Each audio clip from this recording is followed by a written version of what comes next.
بسم اللہ الرحمن الرحیم. میں مختصراً اپنا تعارف بھی کراتا ہوں. میرا نام طاہر منصور خان ہے. I was born in Karachi.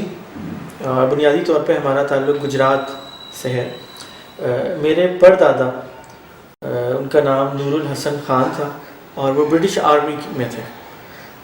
وہ ہانگ کانگ سے میں برٹش آرمی میں تھے. اس کے بعد وہاں سے یہ لوگ گجرات آئے. وہاں پر ان کو کہیں پتہ چلا کہ کسی شخص نے مرزا غلام قادیانی کے نام سے دعویٰ کیا ہے مہدویت کا. سو دین ہی وینٹ ٹو میٹ ہم, اور وہاں پر جا کے انہوں نے ان کی بیعت کی, اور اس طرح سے یہ ہمارے خاندان میں یہ قادیانیت آئی اور اس کا بیج بویا گیا. میرے چونکہ یہ تو میرے ددیال کی بات ہے. اس طرح اگر میں ننیال کی بات کروں تو میرے پردادا ان کا نام میاں محمد عالم تھا, اور وہ پردانا اور وہ پنڈی کی ایک فیملی سے ان کا تعلق تھا. ان کے جو بھائی اور ساری فیملیاں مسلمان ہیں وہیں پر ہیں.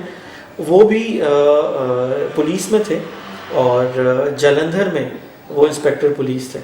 تو ان کو پتہ چلا کہ اسی طرح کسی شخص نے دعویٰ کیا ہے مہدی. انہوں نے کہا دین ہی وینٹ ٹو قادیان. وہاں پر جا کے وہ ان کے شہر میں آ گئے. دین ہی کیم بیک. ان کی فیملی, باقی بھائیوں کی فیملی ابھی تک مسلمان ہے. یہ ننیال اور ددیال کا بیک گراؤنڈ ہے. تو میرے دادا, اپنے دادا میرے لیفٹنٹ کمانڈر میجر ظہور الحسن, جو آرمی میں بھی رہے نیوی میں بھی تھے. میجر ظہور الحسن ان کا نام تھا. لیفٹنٹ کمانڈر بھی تھے نیوی میں. وہ ڈاکٹر تھے, وزیر کلات بھی رہے کراچی میں, اور اٹ واز پوسٹڈ ان منوڑا. یہ دو بھائی تھے, ایک میجر منظور الحسن تھے اور میجر ظہور الحسن. میجر ظہور الحسن میرے دادا تھے, اور جو میجر منظور الحسن تھے وہ میرے دادا کے بھائی تھے اس وقت. اور میرے والد صاحب, ان کا نام تھا منصور الحسن خان صاحب, وہ بھی نیوی میں تھے. اسی طرح میرے دونوں چچا بھی نیوی میں تھے. سو اس طرح. اور یہ ایک اسی طرح میرے جو والد صاحب کے first cousin major general doctor Masood ul-Hassan Noori, وہ اس وقت احمدی ہیں اور وہ روا میں طاہر ہارٹ انسٹیٹیوٹ کے ہیڈ ہیں. تو یہ کہنے میں مجھے کوئی اعتراض وہ مطلب ہے کہ نہیں ہے کہ ہم I belong to a very کٹر احمدی فیملی.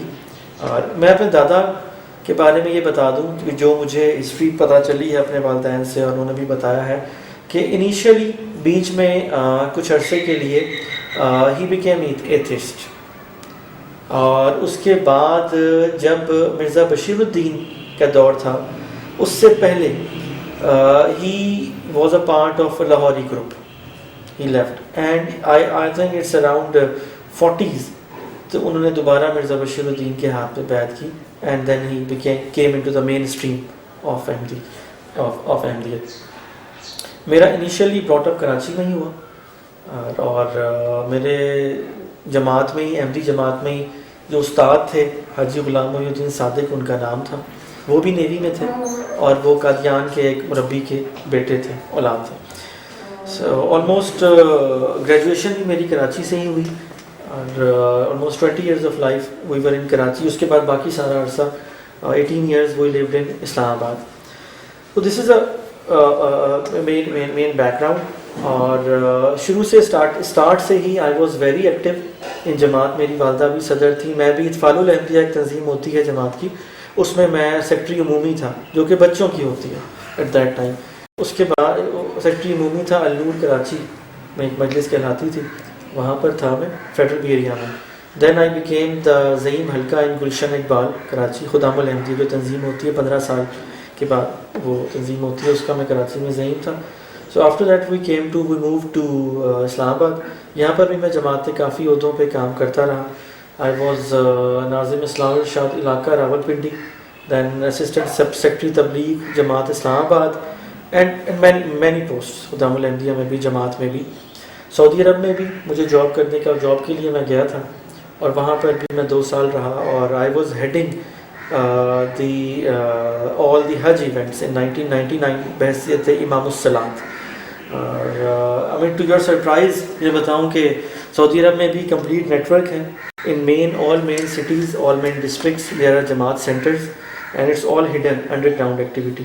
حج کے موقع پہ بھی جدہ میں تمام احباب دوست جمع ہوتے ہیں. اس کی کافی تفصیلاً یہ ساری باتیں ہیں، اور پھر ساری دنیا سے آتے ہیں، عرب ممالک سے بھی، امریکہ سے بھی، افریقہ سے بھی، اور اسی طرح مینا میں چھپ کے وہاں پر سب اپنی جو بھی ایکٹیویٹیز ہیں کرتے ہیں، اور امام کعبہ کے پیچھے نماز بھی نہیں پڑھتے، اور وہاں پر یہی بلیو ہوتا ہے کہ we are the really custodians of the Khana Kaaba, نعوذ باللہ، اور قادیانیوں کا امام ہوگا، وہی جماعت کرائے گا، اور اسی طرح کے خواب دکھائے جاتے ہیں. That's what they pray for. اور I mean there are some hidden activities جو وہاں پہ ہوتی ہوں گی، I wasn't aware of that, لیکن آئی ایکٹڈ ایز این امام الصلاۃ for that. One of the reason is that I was very active, میرا فیملی بیک گراؤنڈ وہاں پر تھا، so that's why they have chosen me. So 2 سال میں پھر سعودی عرب رہا، کیم بیک. اس کے بعد سے 2001 سے آئی am Islamabad. So by field I am an I T professional, اور میں ایک آئی ٹی کمپنی میں ریجنل ہیڈ بھی ہوں. اینڈ یہ بنیادی طور پر باتیں ہیں. اب سوال یہ ہے کہ کیسے میں نے احمدیت قادیانیت کو چھوڑا اور مین اسٹریم اسلام میں واپس آیا، اور کس طرح سے ان کا دجل اور فراڈ غلط مجھے پتہ چلا. تو سب سے پہلی بات یہ ہے کہ جب میں نبی پاک صلی اللہ علیہ وسلم کے روضے پہ مدینہ شریف میں حاضر ہوا وہاں پر، تو وہاں سے میرے ذہن میں یہ خیال آیا کہ جس جگہ پہ میں کھڑا ہوں اور جس کو میں مانتا ہوں، ریپرزینٹ کرتا ہوں، اور میں مانتا ہوں کہ میں ماں مہدی آ گئے ہیں اور میں نے ان کو مان لیا ہے، تو میری جگہ پہ وہ شخص خود کیوں نہیں کھڑا تھا؟ اس شخص نے خود یہاں پر آ کے حرم شریف میں بھی نبی پاک صلی اللہ علیہ وسلم کے روزے سے اف ہی بیلونگ ٹو اسلام، تو یہاں سے کیوں نہیں دعویٰ کیا، کہ یہاں سے کیوں نہیں اعلان کیا مہدی کے ہونے کا، اور اس کے بعد ساری دنیا نے اس کا ساتھ کیوں نہیں دیا؟ So that was the initial, وہ بیج جو میرے دل میں اللہ تعالیٰ نے اسلام کا اور اسلام کی حقانیت کا بویا، تو وہ ایک چیز تھی جو میرے دل میں بیٹھ گئی. اور اس کے بعد سے میں نے پھر اسٹڈی شروع کیا، کیونکہ جماعت احمدیہ میں جو اسٹڈی ہے وہ سلیکٹیو اسٹڈی ہوتی ہے. میں آپ کو اس کی اس طرح سے مثال دوں کہ ہر چیز کی سلیکٹیو اسٹڈی ہوتی ہے. گھروں میں بھی جو بکس ہوتی ہیں وہ سلیکٹیو اسٹڈی ہوتی ہیں. میرے والدین نے ہمیں کبھی مرزا صاحب کی کتابیں ساری نہیں پڑھائیں، اسی طرح ان کے والدین نے بھی ساری نہیں پڑھی ہوئی تھی.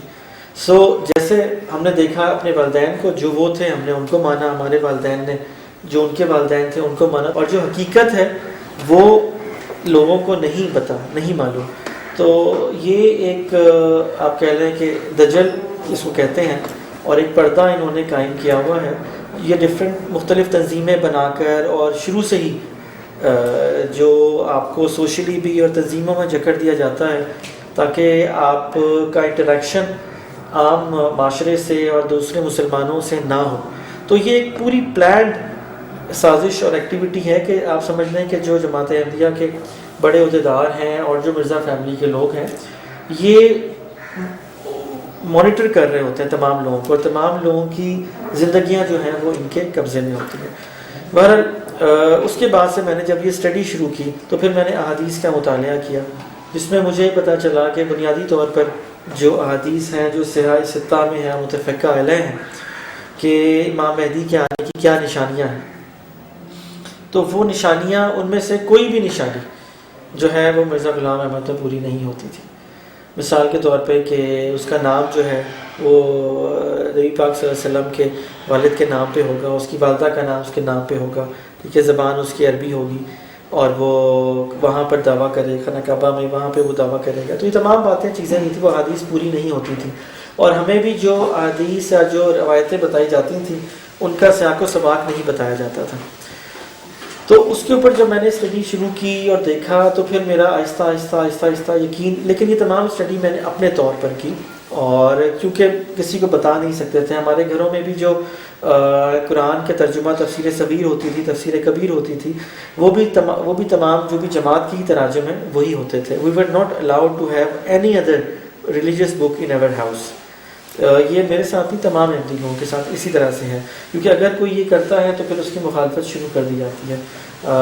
ایک اور آپ کے جیسے قرآن مجید کے پھر جو تراجم میں تحریف تھی، اس طرح سے قرآن مجید میں اللہ تعالیٰ نے فرمایا کہ مبشرا برسول یاتی من بعد اسمہ احمد، اس کا جو ترجمہ مرزا بشیر کا اور مرزا طاہر کا جماعت کے تراجم میں ہے، وہ نعوذ باللہ یہ ہے کہ اس احمد کا ترجمہ مرزا غلام احمد کیا گیا ہے. جو کہ اصل میں نبی پاک صلی اللہ علیہ وسلم کے بارے میں فرمایا گیا ہے. تو اس طرح اور بھی بہت سی باتیں ہیں. تو یہ تمام تحریفات یہ مجھے نظر آئیں، میں نے اس کے اوپر اسٹڈی شروع کی. پھر ایک اور بات وہ یہ ہے کہ کیا اسلام کے بنیادی اراکین کیا ہیں، کن پہ یقین اور کرنا اور ماننا ضروری ہے، جس میں ایک زکوٰۃ ہے، حج ہے. تو اگر آپ پرسنٹیج دیکھیں، پاکستان کو اگر چھوڑ دیں، ٹھیک ہے جی، پاکستان میں کہتے ہیں کہ جی قانونی پابندی ہے، تو جو لوگ باہر ہیں احمدی، جرمنی میں ہیں، کینیڈا میں ہیں، یو کے میں ہیں، ان کی کتنی پرسنٹیج حج کرتی ہے؟ تو شاید وہ 1 یا 2% سے زیادہ نہیں ہے.